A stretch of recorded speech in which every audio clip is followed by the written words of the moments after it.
Shalom semuanya. Menurut penanggalan Ibrani, pada tanggal 26 September 2022, kita sudah memasuki tahun 5783 atau P Gimel. 10 hari pertama dari permulaan tahun P Gimel, yaitu dimulai dari tahun baru yang disebut dengan Rosh Hashanah, sampai kepada perayaan Yom Kippur atau Hari Raya Pendamaian. Bangsa Yahudi selama 10 hari melakukan apa yang disebut dengan 10 hari pertobatan atau 10 days of repentance. Menurut tradisi bangsa Yahudi, pada saat Rosh Hashanah terbukalah 3 kitab, yaitu yang pertama, kitab kehidupan bagi yang sepenuhnya saleh. Yang kedua, kitab kematian bagi yang sepenuhnya fasik. Yang ketiga, kitab ketiga bagi orang yang hidup di antara kesalehan dan kefasikan. Dan nasib mereka semua akan ditangguhkan hingga Yom Kippur tiba. Apabila mereka akan melakukan hal yang saleh, mereka akan tercatat dalam kitab kehidupan. Apabila tidak, mereka tercatat dalam kitab kematian. Mayoritas orang masuk dalam golongan ini, yaitu hidup di antara kesalehan dan kefasikan. Masa 10 hari tersebut dipakai sebagai kesempatan bagi kebanyakan orang Yahudi untuk melakukan hal-hal yang saleh agar nama mereka dapat tertulis dalam kitab kehidupan. Dengan kata lain, setiap tahun mereka perlu melakukan sesuatu supaya selamat.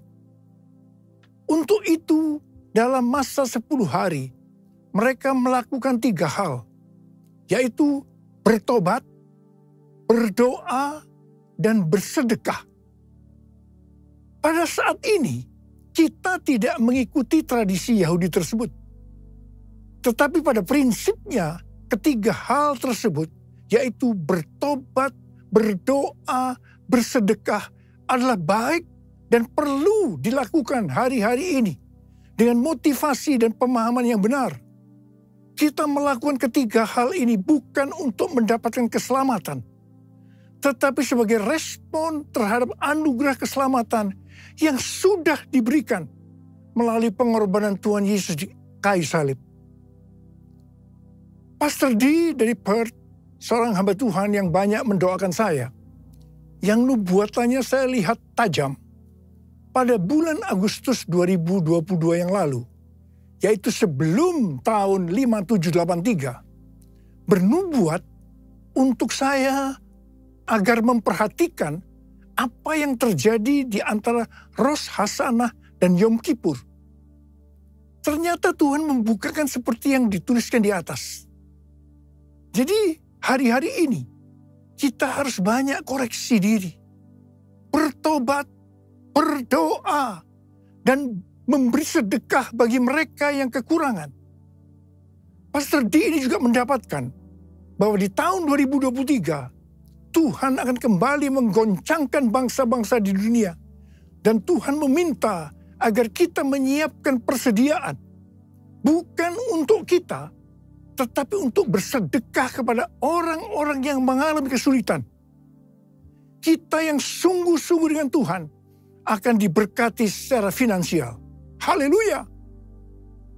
Memasuki tahun 5783 atau P Gimel, kita akan melihat kasih karunia Tuhan yang luar biasa yang akan dicurahkan kepada kita yang sungguh-sungguh mencari Tuhan. Namun bersama dengan itu akan ada pembersihan di rumah Tuhan dan penghakiman terhadap dunia ini. Tuhan akan mengungkapkan dosa-dosa yang tersembunyi. Tidak ada sesuatu pun yang tertutup, yang tidak akan dibuka. Dan tidak ada sesuatu pun yang tersembunyi, yang tidak akan diketahui. Apa yang kita katakan dalam gelap, akan kedengaran dalam terang. Dan apa yang kita bisikkan ke telinga, di dalam kamar, akan diberitakan dari atas atap rumah. Karena itu, ini waktunya kita koreksi diri. Bertobat. Jangan menyembunyikan dosa. Akui di hadapan Tuhan. Sesuai dengan 1 Yohanes 5 ayat 16 dan 17. Dikatakan, ada dosa yang mendatangkan maut dan ada dosa yang tidak mendatangkan maut. Dosa yang tidak mendatangkan maut adalah dosa yang diakui. Sedangkan dosa yang mendatangkan maut adalah dosa yang tidak diakui. Saya akan ingatkan, Tuhan Yesus sangat mengasihi kita semua. Dia tidak ingin kita binasa. Karena itu, sekali lagi Tuhan mengingatkan kita melalui hal-hal yang dilakukan oleh orang Yahudi di antara Rosh Hashanah dan Yom Kippur agar mereka diselamatkan, yaitu bertobat, berdoa, dan bersedekah. Sekali lagi saya ingatkan, bertobat, bertobat, bertobat. How I love you, Lord. I love you, Lord, with all of my heart. I love you, Lord. How I love you, Lord. I love you, Lord. Forever I love you, Lord. Jesus, Jesus, you are the one I love. Jesus, Jesus, forever I love you, Lord. Forever I love you, Lord. Forever I love you, Lord. Pada tanggal 12 sampai dengan 14 Oktober yang lalu, ada konferensi Pentakosta sedunia atau yang disebut dengan Pentecostal World Conference di Seoul, Korea Selatan. Pentecostal World Fellowship adalah salah satu aras dunia untuk aliran Pentakosta, dengan Billy Wilson sebagai chairman. Billy Wilson juga adalah co-chair Empower 21 dan presiden dari Oral Roberts University. Tema dari konferensi ini adalah Pentecostal Revival in the Next Generation, yang diselenggarakan oleh Yoido Full Gospel Church. Ini adalah gereja yang didirikan oleh almarhum Yong Gi Cho, dan sekarang sebagai gembala sidangnya adalah Yong Hun Lee. Pada tanggal 14 Oktober 2022, jam 10 sampai jam 12 siang, diadakan KKR doa di dekat DMZ Peace Park yang berada di perbatasan Korea Selatan dan Korea Utara. DMZ ini merupakan daerah demilitarisasi di mana tidak ada kegiatan militer. Merupakan daerah netral, bukan milik Korea Selatan ataupun Korea Utara. Tanah ini lebarnya sekitar 4 km dan panjangnya sekitar 250 km. Acara KKR doa ini merupakan puncak dari acara konferensi ini. Saya termasuk salah satu pembicara dalam acara ini. Saya berbicara tentang Pentakosta ketiga. Deklarasi Pentakosta ketiga untuk pertama kalinya dilakukan di Seoul, Korea Selatan, dan dihadiri sekitar 20.000 orang. Pada waktu itu saya berkata, Pentakosta ketiga akan memberikan kuasa kepada kita untuk menyelesaikan amanat agung. Saya akan mengingatkan kepada kita semua bahwa tugas utama kita adalah menyelesaikan amanat agung, yaitu menjadikan semua bangsa itu murid Tuhan Yesus. Harap diperhatikan bahwa hanya murid yang bisa memuridkan. Karena itu kita harus menjadi murid Tuhan Yesus. Hanya murid Tuhan Yesus yang masuk surga. Yang percaya katakan amin. Firman-Mu pelita bagi kakiku, terang bagi jalanku.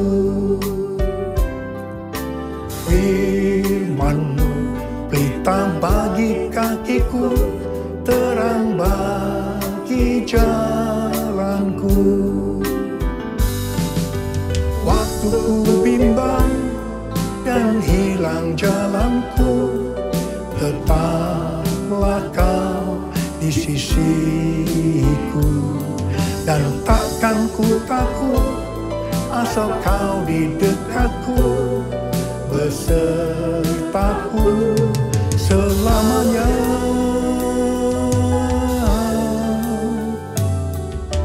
Firman-Mu pelita bagi kakiku, terang bagi jalanku,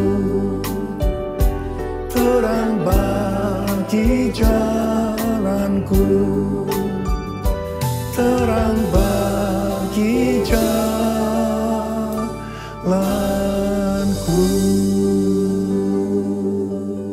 Sekali lagi saya akan katakan pada saudara, kita semua harus jadi murid Tuhan Yesus. Yang mau katakan amin. Hal-hal yang harus diperhatikan kalau kita mau menjadi murid Tuhan Yesus. Yang pertama, Rasul Paulus berkata kepada Timotius dalam 1 Timotius 4 ayat 16. Awasilah dirimu sendiri dan awasilah ajaranmu. Bertekunlah dalam semuanya itu. Karena dengan berbuat demikian, engkau akan menyelamatkan dirimu dan semua orang yang mendengar engkau. Ini adalah pesan Tuhan Yesus yang sangat kuat kepada murid-muridnya. Yaitu supaya kita menyelamatkan diri kita sendiri. Dan juga semua orang yang mendengarkan kita. Karena itu, awasilah dirimu dan pengajaranmu. Hal yang harus dilakukan adalah kita harus hidup kudus. Tetap peka terhadap pekerjaan dan karunia Roh Kudus, mengajarkan ajaran yang benar, memelihara iman, dan memperhatikan kehidupan rohani. Semua harus dilakukan dengan tekun.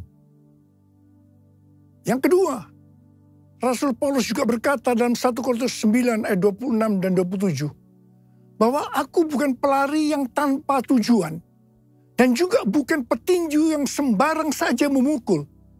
Tetapi aku melatih tubuhku dan menguasainya seluruhnya. Supaya sesudah memberitakan Injil kepada orang lain, jangan aku sendiri ditolak. Mengenai melatih tubuh dan menguasai seluruhnya, Rasul Paulus berkata dalam 1 Timotius 4 ayat 7b dan 8. Latihlah dirimu beribadah. Latihlah dirimu beribadah. Latihan badani terbatas gunanya. Tetapi ibadah itu berguna dalam segala hal. Karena mengandung janji. Baik untuk hidup ini maupun untuk hidup yang akan datang. Kata ibadah dalam bahasa aslinya memiliki arti kesalehan. Godliness. Dalam terjemahan Alkitab New International Version atau NIV dikatakan, train yourself to be godly. Latihlah dirimu menjadi saleh. Kata godliness atau kesalehan ini muncul sebanyak 15 kali dalam perjanjian baru. Di mana 11 kali terdapat dalam surat Rasul Paulus kepada anak-anak rohaninya, yaitu Timotius dan Titus. Ini berarti pesan kesalehan adalah sesuatu yang sangat penting untuk disampaikan seorang bapak rohani kepada anak-anak rohaninya. Tuhan lewat para bapak rohani memerintahkan kita untuk melatih diri kita supaya menjadi saleh lewat ibadah yang kita lakukan. Saya pribadi sebagai bapak rohani juga sangat menekankan untuk melatih diri supaya menjadi saleh lewat ibadah yang kita lakukan. Hal ini juga sejalan dengan firman Tuhan dalam 2 Petrus 1 ayat 5 sampai dengan 7 yang berkata, kamu harus dengan sungguh-sungguh berusaha untuk menambahkan kepada imanmu kebajikan.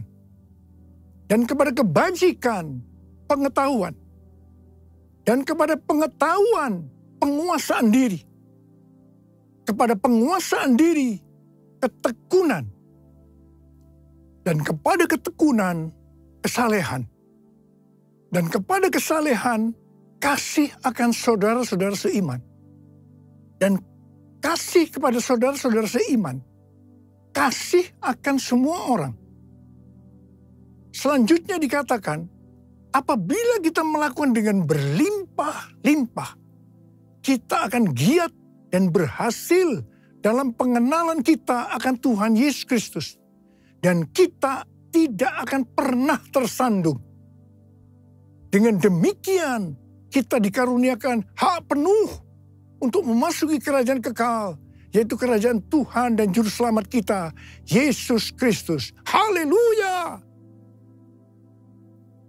Kita semua yang menantikan hari Tuhan juga diminta untuk hidup kudus dalam kesalehan. Seperti yang difirmankan dalam 2 Petrus 3 ayat 10 dan 11. Tetapi hari Tuhan akan tiba seperti pencuri. Pada hari itu langit akan lenyap dengan gemuruh yang dahsyat dan unsur-unsur dunia akan hangus dalam nyala api. Dan bumi dan segala yang ada di atasnya akan hilang lenyap. Jadi, jika segala sesuatu ini akan hancur secara demikian, betapa suci dan salehnya kamu harus hidup. Saudara, lawan dari kesalehan adalah kefasikan. Orang yang tidak melatih dirinya menjadi saleh lewat ibadah, tanpa disadari dapat terjerumus dalam kefasikan. Harap diperhatikan bahwa murka Allah dinyatakan atas orang-orang fasik. Dalam Roma 1 ayat 21 sampai dengan 27, kita melihat orang-orang fasik itu memiliki ciri-ciri sebagai berikut. Sekalipun mengenal Allah, mereka tidak memuliakan Dia. Mereka berbuat seolah-olah penuh hikmat, tetapi mereka telah menjadi bodoh. Mereka menyembah berhala. Sebagai akibatnya, Allah menyerahkan mereka kepada keinginan hati mereka akan kecemaran. Sehingga mereka saling mencemarkan tubuh mereka. Salah satunya dalam bentuk hubungan sesama jenis atau homoseksualitas.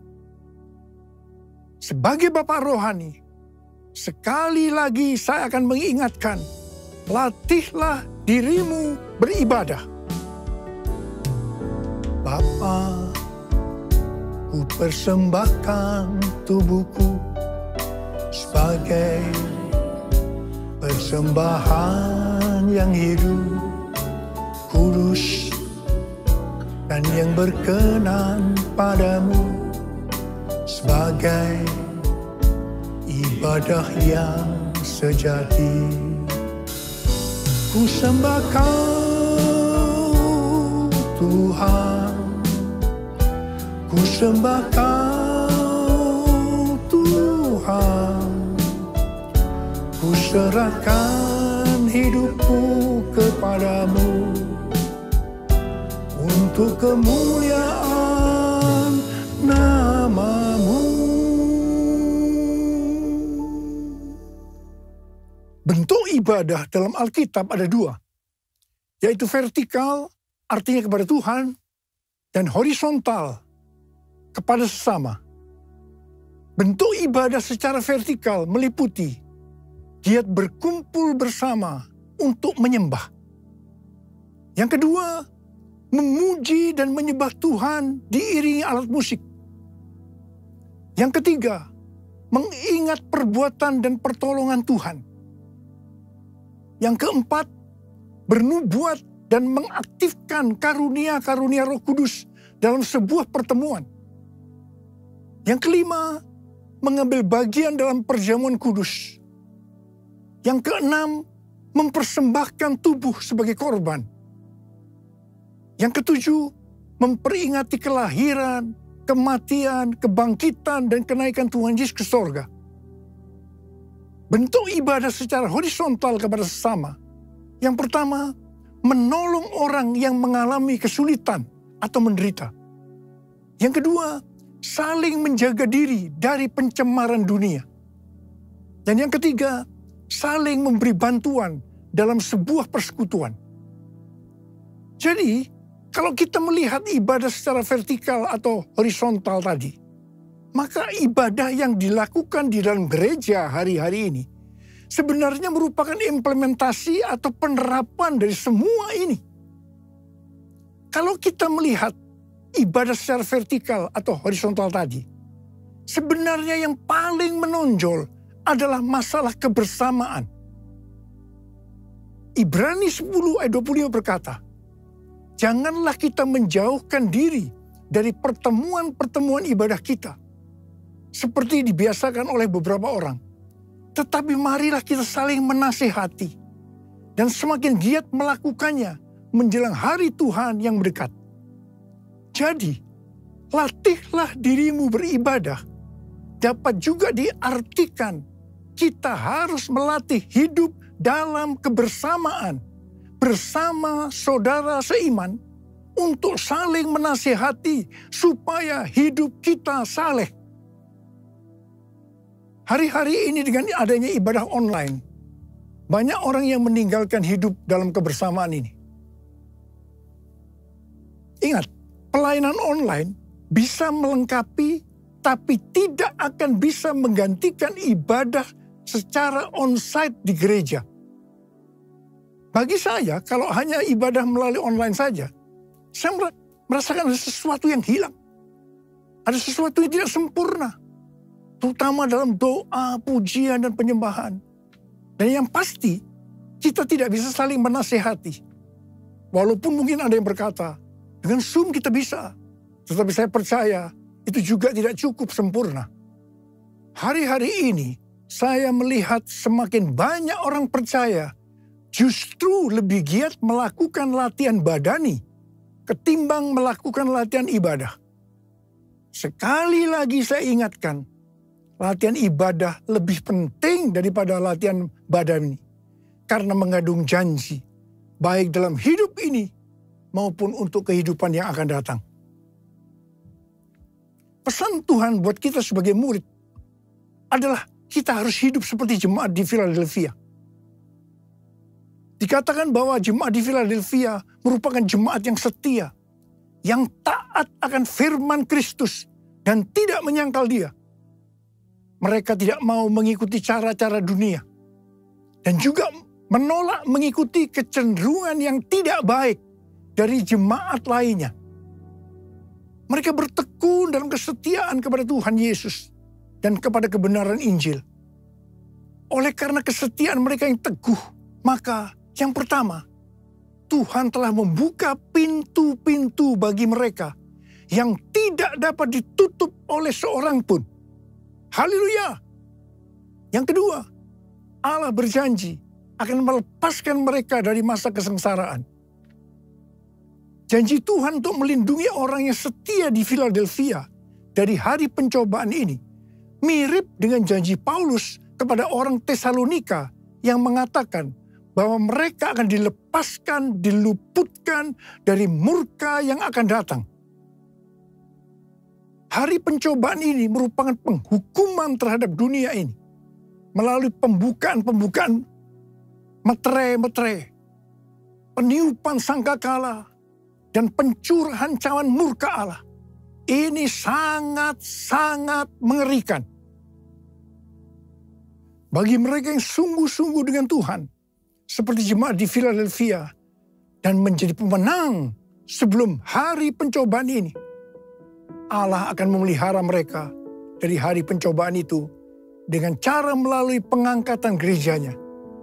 Tuhan Yesus mengingatkan sekali lagi, aku datang segera. Saya akan mengajak saudara untuk menyembah Tuhan. Mari kita angkat tangan kita dan kita katakan bersama-sama.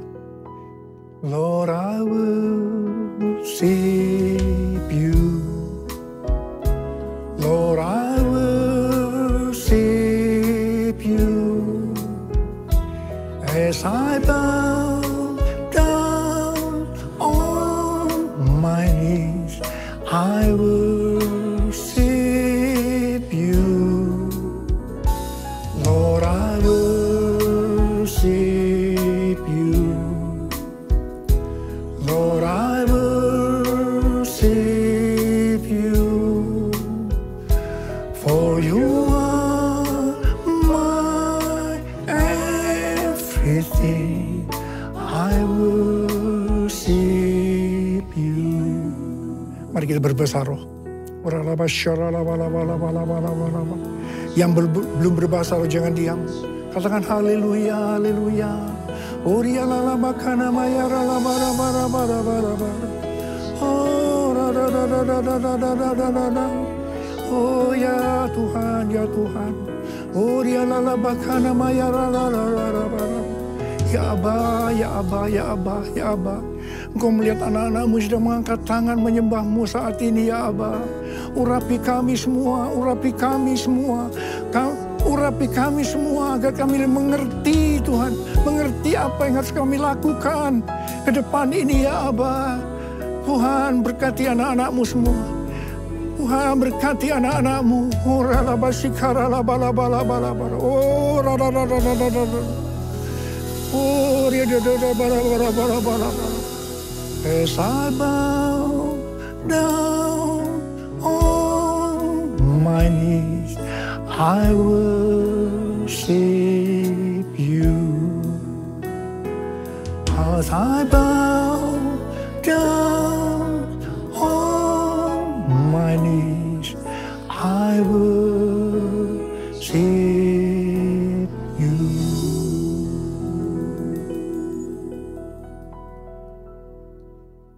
Mari, saudara-saudara, kita akan masuk dalam perjamuan kudus.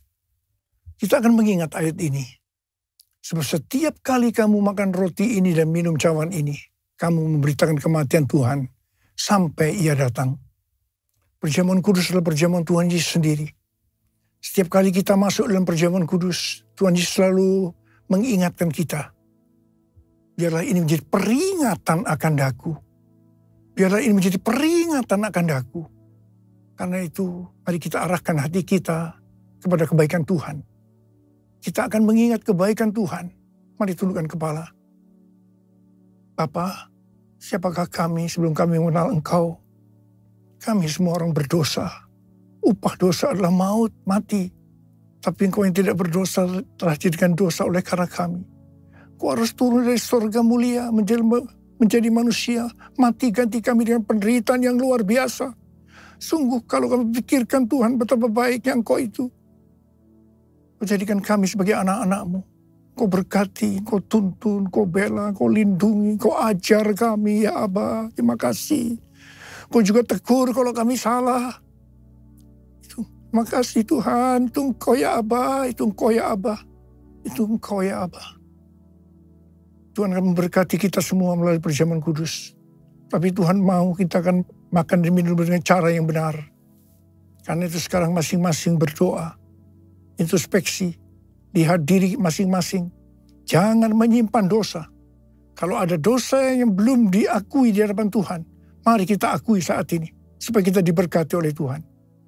Ampuni kami Tuhan. Ampuni kami, ampuni kami. Ampuni kami semua ya Tuhan. Ampuni. Tuhan, ampuni kami ya Aba. Ampuni kami. Layakkan kami masuk dalam perjamuan kudus ini. Terima kasih Aba. Kami akan masuk dalam perjamuan kudus dengan hati yang penuh ucapan syukur. Dalam nama Yesus kami berdoa. Amin.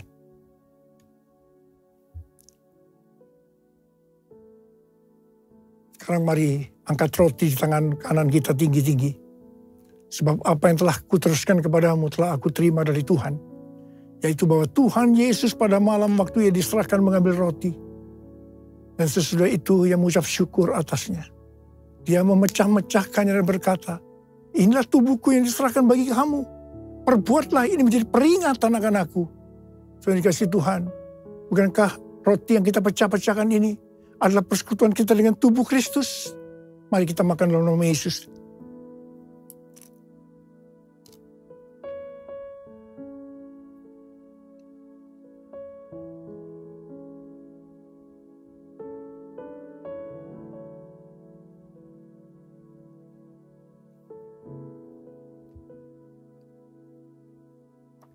Angkat cawan di tangan kanan kita tinggi-tinggi. Demikian juga yang mengambil cawan sesudah makan lalu berkata, cawan ini adalah perjanjian baru yang dimeteraikan oleh darahku. Perbuatlah ini setiap kali kamu meminumnya menjadi peringatan akan aku. Tuhan dikasih Tuhan, bukan pengucapan syukur, yang atasnya kita ucapkan syukur, adalah persekutuan kita dengan darah Yesus. Mari kita minum dalam nama Yesus.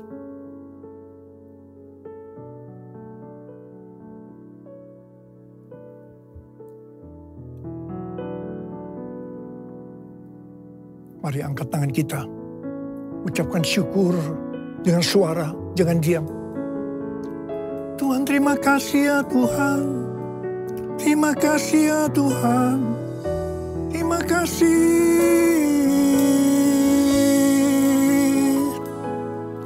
Tuhan, terima kasih ya Tuhan, terima kasih ya Tuhan.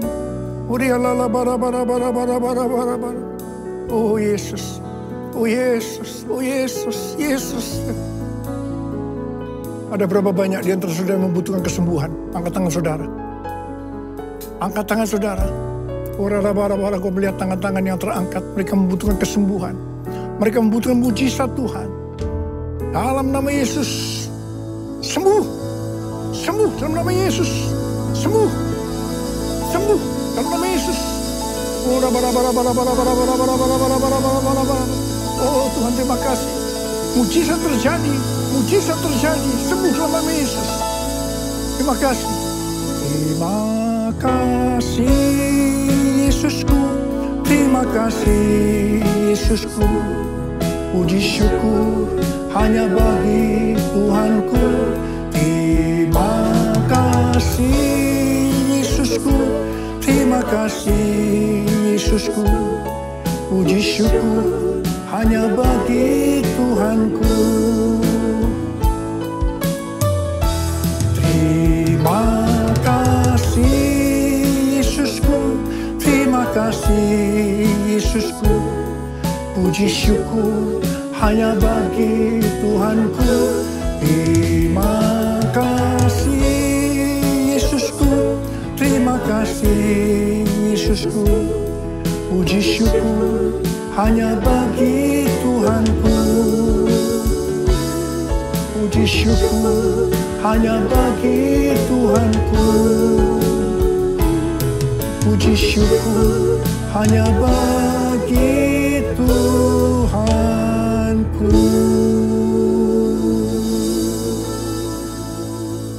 Terima kasih Abah. Terima kasih. Sekarang terimalah berkat Tuhan. Kasih karunia yang berlimpah-limpah daripada Allah Bapa dalam Anak yang tunggal, Yesus Kristus. Persekutuan yang manis dengan Roh Kudus menyertai saudara sekalian mulai hari ini. Sampai Tuhan Yesus datang menjemput kita di awan-awan dan bahkan sampai selama-lamanya. Yang percaya bersama-sama katakan, Amin.